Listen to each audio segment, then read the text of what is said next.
Well, of course, Alex, nothing's perfect, but in view of the evidence that continues to reveal itself, a new and open investigation is certainly a step in the right direction. And here's the problem. When guys like myself choose to take a stand against this level of tyranny, for tyranny and deception, for lack of a better term, they spin it into this notion, this idea that we have cracked the case, we have the answers, we figured this thing out. No, that's not what we're doing here. All we're really saying is that, what we've been told to believe, we must reject on face value. We must reject it.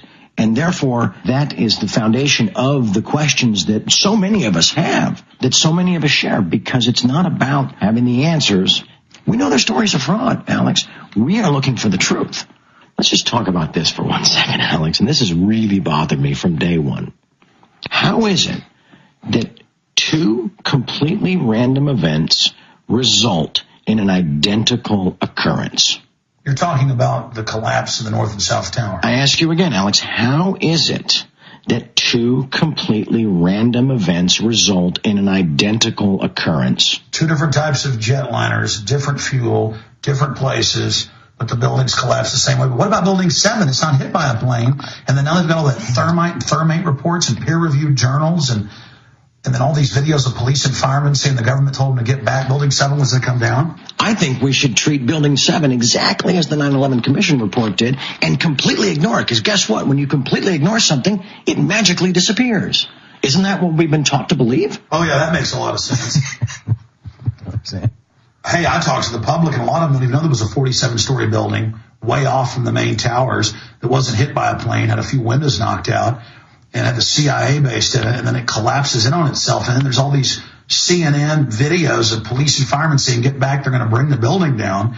We've got Jane Stanley, the reporter for BBC World. Mm-hmm. And then simultaneously on BBC 24, the other reporters, 25 minutes before Building 7 collapses after 5 p.m. in the afternoon, they get on the news and say Building 7 has collapsed into its own footprint symmetrically, and right out the window is Building 7.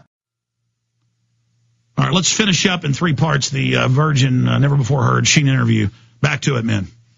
We've got Jane Stanley, the reporter for BBC World. Mm-hmm. And then simultaneously on BBC 24, the other reporters, 25 minutes before Building 7 collapses after 5 p.m. in the afternoon, they get on the news and say Building 7 has collapsed into its own footprint symmetrically, and right out the window is Building 7. And then the BBC for years wouldn't comment on it. Now they admit, that was just an accident. And then later they changed their story and said, Reuters sent us an internal report saying it had collapsed. First, they said, we've misplaced the tape. That was their first response. Well, at first, the media, when we broke that, because one of our listeners just saw the video in some archive and made the point, so we broke that at prisonplanet.com. For 2 or 3 weeks, it was, we were liars. It was a fake video.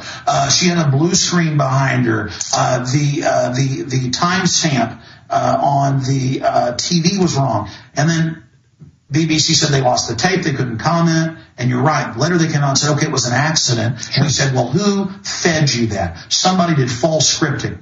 That's just like with JFK when stuff in Asia, before Oswald even been captured, they already had his name in newspapers. Somebody got that false scripting wrong. But this is in front of everybody. On TV, they're saying Building 7 has collapsed in its own footprint, complete collapse from fire. And there it is right behind them. And no steel building had ever collapsed from fire in all of history, except that day, Tower 1 and 2, but they've been hit by a plane. That was their excuse, jet fuel, pancaking, all of this, which NIST has now had to back off of. But then 7 is hit by nothing, and then they false script.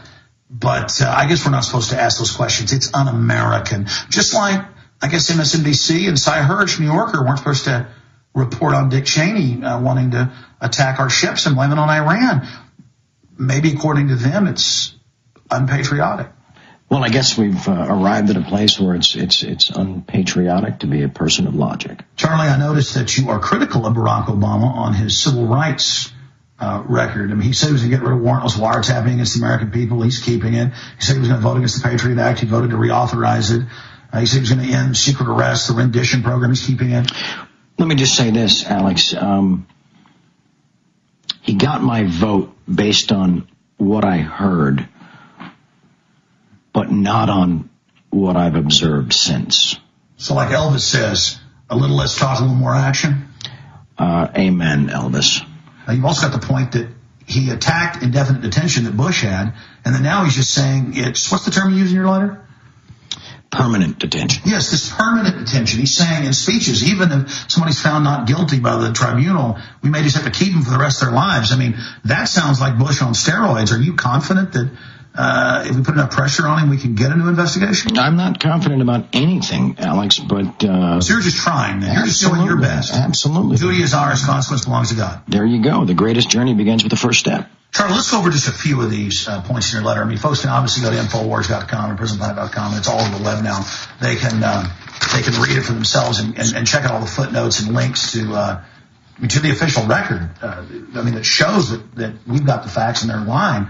But I notice in there you talk about something that came out last year that's gotten hardly any attention. Cy Hirsch, Pulitzer Prize winner, New Yorker magazine, comes out and even gives speeches saying that Dick Cheney was planning to paint up fake Iranian patrol boats, man them with Navy SEALs, and have them attack U.S. destroyers in the Strait of Hormuz to blame it on Iran. I love how you put that in your piece. That right there to the president should be plenty of evidence to open an investigation of 9/11, because you got Operation Northwoods you mentioned, you've got the Gulf of Tonkin,